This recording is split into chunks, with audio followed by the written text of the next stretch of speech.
एक ही जज के पास 17 केस लगे, 17 के 17 शुगर मिलों के हक में हुए, तो दूसरे दिन वो सीट पे नहीं थे। ये लोग कितने ताकतवर है। गन्ने का रेट जो आज से 3 साल पहले था, आज भी उसको 400 रुपए मिल रहा है। डीरेगुलेट किया जा रहा है चीनी को और गन्ने को।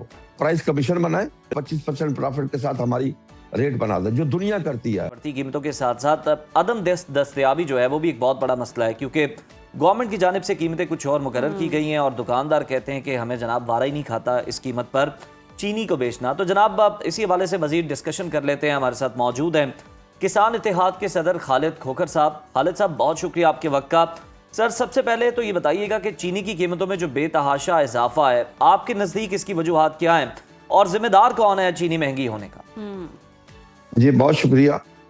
बात यह है कि अगर ये 1 रुपए किलो रेट बढ़ाएं तो 7 अरब 40 करोड़ का बोझ बनता है कौम के ऊपर जी, क्योंकि 7.4 मिलियन टन हमारी जो पैदावार होती है चीनी की, और वो 7 अरब 40 करोड़ किलो बनते हैं, यानी कि 1 रुपए किलो रेट बढ़ाने से। देखना ये है कि काश्तकार को क्या रेट मिला है गन्ने का, जो मेन उसका है जिससे चीनी बनती है। पिछले साल हमें रेट मिला 4 से 450 रुपए, ऑन एवरेज 450 रुपए रेट मिला, जिस हिसाब से चीनी का रेट मैक्सिमम 130-140 रुपए बनता है। इससे ज्यादा ऊपर रेट नहीं बनता। लेकिन क्योंकि इनके खिलाफ कार्रवाई नहीं हो सकती, जो शुगर मिले हैं, कार्रवाई हो सकती है सिर्फ काश्तकार के खिलाफ हो सकती है।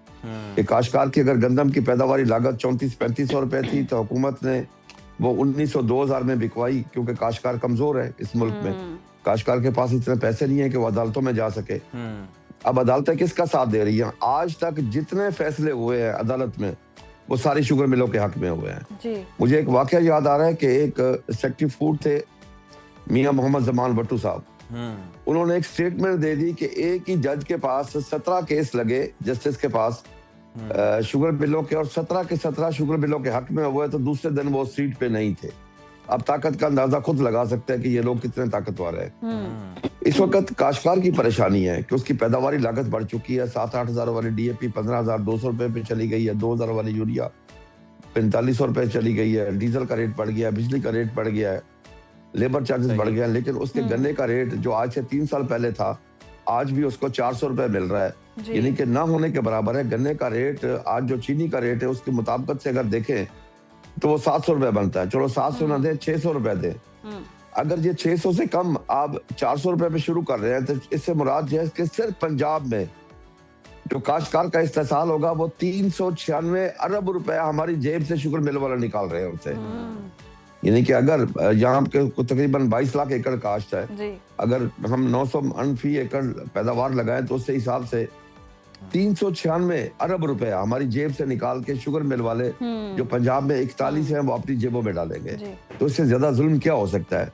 खालिद साहब, लेकिन ये होता क्यों है? हम हमेशा से देखते हैं चीनी की जब भी बात होती है कीमतों में इजाफा हो जाता है। हुकूमत के पास क्या कोई खातिर खा पॉलिसी नहीं है? क्योंकि जुलाई में हमने देखा हुकूमत और शुगर मालिकान के दरमियान मुआहदा हुआ था, चीनी की फी किलो 171 रुपए में जो वो फरोख्त होगी, ये मुआहदा तय पाया था। तो फिर चीनी की कीमतें बढ़ कैसे गई? देखिए जी, अब तो इस पे बाकायदा तौर पे कानून साजी हो रही है जी। बाकायदा इसको डीरेगुलेट किया जा रहा है चीनी को और गन्ने को, और डीरेगुलेट करने के बाद ये होगा कि फिर शुगर मिलों की मर्जी है, जो मर्जी रेट तय करें, जो मर्जी काश्तकार को रेट तय करें, जो मर्जी करें, हुकूमत उसको कोई पूछ नहीं, वो इम्पोर्ट करें, एक्सपोर्ट करें, जो मर्जी करें। उन्होंने अपने लिए वो भी करवा लिया। एक बाकायदा एक कमेटी बनी थी और उस कमेटी को हेड कर रहे थे अवैस खान लगारी साहब। उस एक मीटिंग में मुझे भी बुलाया गया था और नई शुगर मिलें लगाए। मैंने नई शुगर मिलों की मुखालफत की थी वहां पे, इसलिए कि पाकिस्तान में पंजाब जो कॉटन एरिया में अगर आप और शुगर मिलें लगाएंगे तो यहाँ से कपास खत्म हो जाएगी।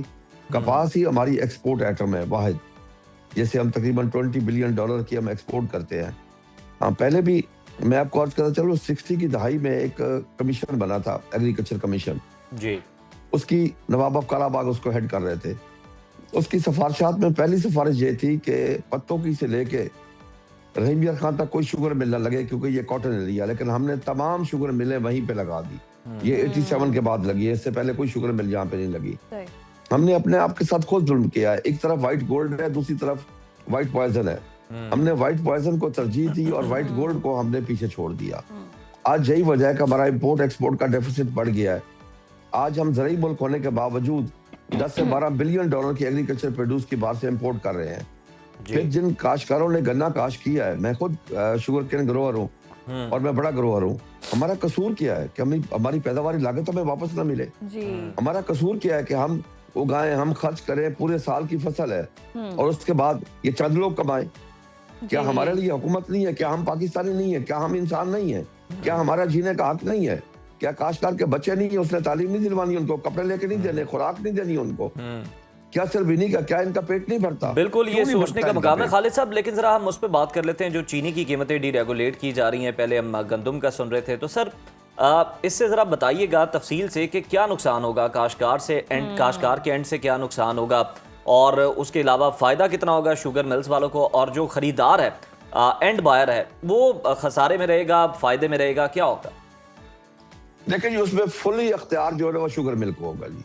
वो जिस रेट पे मर्जी गन्ना खरीद करे, जिस रेट पे मर्जी चीनी बेचे, जब मर्जी वो शुगर मिलें चलाएं, जब मर्जी वो एक्सपोर्ट करें, जब मर्जी वो इंपोर्ट करें।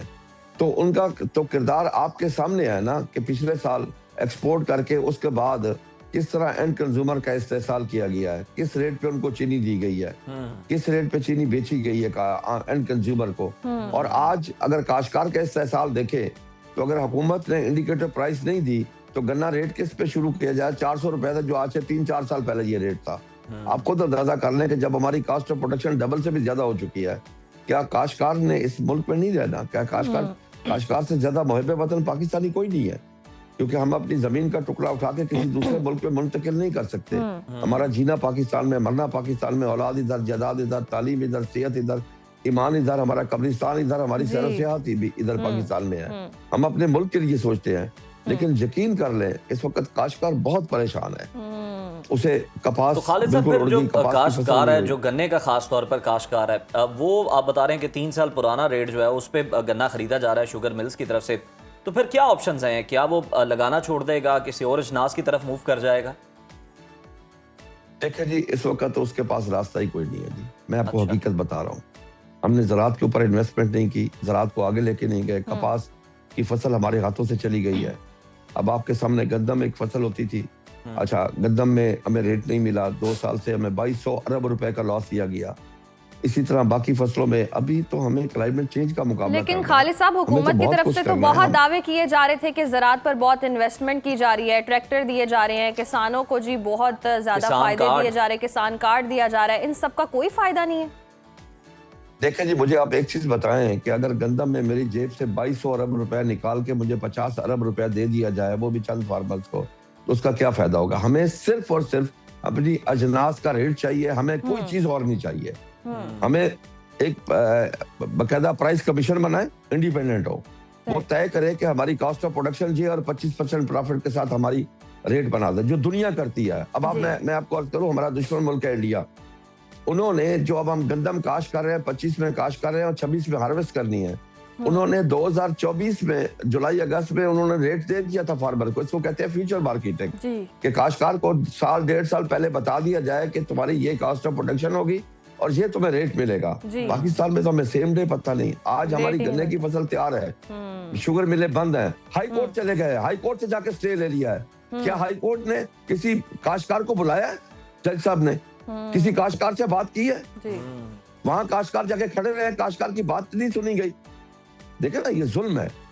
और उनके कहने पे स्टे दे दिया जाए। स्टे देने से क्या होगा? 22 लाख एकड़ पंजाब में गन्ना काश्त है, उस स्टे का काश्तकार को क्या नुकसान होगा? खालिद साहब, फिर इसका हल क्या है? क्योंकि अगर किसान परेशान है, अवाम परेशान है, तो फिर फायदा कौन उठा रहा है? और जो फायदा उठा रहे हैं फिर उनके खिलाफ तो कोई कार्रवाई होनी चाहिए। इस हवाले से जखीरा अंदोजी भी हो जाती है इस दौरान। तो इस मुल्क में उनके खिलाफ कोई कार्रवाई नहीं हो सकती, इस सिस्टम में उनके खिलाफ कोई कार्रवाई नहीं हो सकती।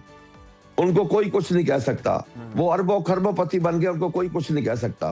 काश्तकार से सस्ती कदम उठाई जा सकती है, काश्तकार से सस्ता गन्ना लिया जा सकता है, क्योंकि काश्तकार को जीने का हक नहीं दिया जा रहा, काश्तकार को पाकिस्तानी और इंसान तस्लीम नहीं किया जा रहा। इस वक्त काश्तकार के बहुत बुरे हालात हो चुके हैं। और मैं आपको एक चीज बताता चलूं कि इस वक्त पाकिस्तान में जिस हद तक हम आबादी बढ़ा रहे हैं, उस हिसाब से हमारी एग्रीकल्चर की ग्रोथ नहीं है। हम एग्रीकल्चर ग्रोथ पे माइनस पे आ गए हैं। तो हम क्या करेंगे? फूड सिक्योरिटी का क्या करेंगे आइंदा? क्या अगर आपको गंदम इंपोर्ट करनी पड़े, हर चीज बाहर से इंपोर्ट करनी, तो क्या होगा? खुदा के लिए आज भी वक्त है, आज भी वक्त है, हम मिल बैठ के, तमाम हुकूमतें मिल बैठे, तमाम सियासतदान मिल बैठ के ज़राअत के लिए सोचे। यहाँ तो ये होता है कि सिंध में पीपल्स पार्टी की गवर्नमेंट है, पंजाब में मुस्लिम लीग नून के आपस में लड़ते रहते हैं, लेकिन जब इनके अपने मकसद हो, अपनी तनख्वाहें बढ़ानी हो, अपने प्राइम मिनिस्टर बनाना हो, प्रेसिडेंट बनाना, ये सब इकट्ठे होते हैं, फिर एक दूसरे को वोट दे रहे होते हैं। फिर तो वो लेकिन जब कसरत राय ज़राअत की से बात खालिद आए, साहब पाकिस्तान- मंजूर हो जाते हैं इस तरह के बिल जो इत्तेफाक राय अपने भी हो जाते हैं। मफादात के होते हैं। अच्छा सर, मैं आपसे ये जानना चाह रहा हूँ कि ये जो एक तो सितम किया जा रहा है, और सितम वाला सितम ये कि जानबूझकर चीनी की किल्लत पैदा की जा रही है, ज़ख़ीरा अंदोज़ी की जा रही है, कहीं ये सब इसलिए तो नहीं हो रहा कि अवाम की ज़हन साजी की जा रही है कि जनाब कीमतें डीरेगुलेट होने पे किसी किस्म की आपने आवाज़ नहीं उठानी, कुछ नहीं करना, क्योंकि इससे ये होगा कि जब हमारे इख्तियार में आ जाएगा तो फिर चीनी चाहे महंगी मिले लेकिन आपको मिलेगी जरूर।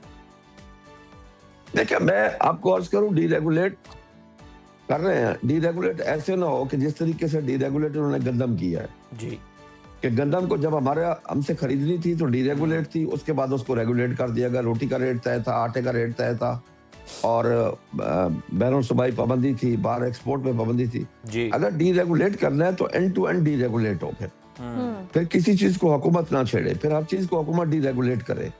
आज सही। फिर डीरेगुलेट से एक मुराद और भी है, हम दुनिया के साथ, हमें काश्तकार को लेवल प्लेइंग फील्ड दिया जाए कॉस्ट ऑफ प्रोडक्शन में। देखे ना, कॉस्ट ऑफ प्रोडक्शन का क्या फर्क है कि मैं अगर यूरिया लेता हूँ, मेरी 4,500 रुपए की, इंडियन काश्तकार को पाकिस्तानी रुपीज में 884 की मिलती है। मैं डीएपी लेता हूँ 15,200 रुपए की, इंडियन काश्तकार को पाकिस्तानी रुपीज में 4,000 की मिलती है। मेरा बिजली का यूनिट 50 रुपए का है, इंडियन पंजाब में बिजली मुफ्त है। यहाँ डीजल का रेट इस वक्त 300 के लगभग पहुंच चुका है, वहां पे सब्सिडाइज रेट पे डीजल मिलता है। फिर वहां पे फ्यूचर मार्केटिंग भी है, काश्तकार को रेट अनाउंस किया जाता है, बाकायदा मिनिमम सपोर्ट प्राइस दी जाती है। मुझे दुनिया के साथ लेवल प्लेइंग फील्ड दे तो मैं चाहूंगा कि एंड टू एंड डीरेगुलेट हो, हमें कोई एतराज नहीं है। सही, आपने प्लान भी बता दिया। खालिद साहब, लास्टली ये बता दें, ये मसनूई तौर पर ही कीमतों में इजाफा हुआ है या लॉन्ग टर्म आगे भी हम देख रहे हैं कि खदशा है कि मजीद चीनी की कीमतों में इजाफा होगा? देखिए ना, जब भी हमारा गन्ना खत्म होगा ना, उस वक्त फिर इजाफा शुरू हो जाएगा, ये मैं आपको बता दूं। सही, तो ये हमेशा से होता आ रहा है। सही। आज जब हमारा गन्ना आता है तो वो ये होता है कोई 90 दिन 100 दिन का पीरियड होता है, उस दिन में थोड़ा बहुत चीनी का रेट कम, ताकि हम ये गन्ना सस्ता खरीद कर लें। सही। देखिए ना, अब हुकूमत को एक चीज तो चाहिए ना कि वो कम से कम दोनों फरीकैन को बुला के बैठ के कहे कि गन्ने में से चीनी कितनी निकलती है, इसका रेट क्या बनता है, जी। गन्ने का रेट क्या बनता है। खुदा की कसम, अगर ये काश्तकार को रेट देंगे, आपकी सारी फसलें बेहतर होंगी। काश्तकार ने यहीं पे पैसा खर्च करना है, काश्तकार पाकिस्तान से बाहर पैसा लेके नहीं जाएगा। काश्तकार ने यहीं पे इन्वेस्ट, आपकी अगली फसलें अच्छी होगी, आपकी इंपोर्ट में कमी आएगी, आपके एक्सपोर्ट में इजाफा होगा। यानी कि काश्तकार को हक दे इस वक्त। सही, हम चाहते हैं हम मिल बैठ के बात करें। जी जी, बहुत शुक्रिया खालिद खोखर साहब, और बिल्कुल दुरुस्त फरमाया आपने कि जी काश्तकार को हक चाहिए और हर किसी को हक मिलना चाहिए जो इंसाफ के साथ अगर काम कर रहा है और बेहतरी के लिए काम कर रहा है।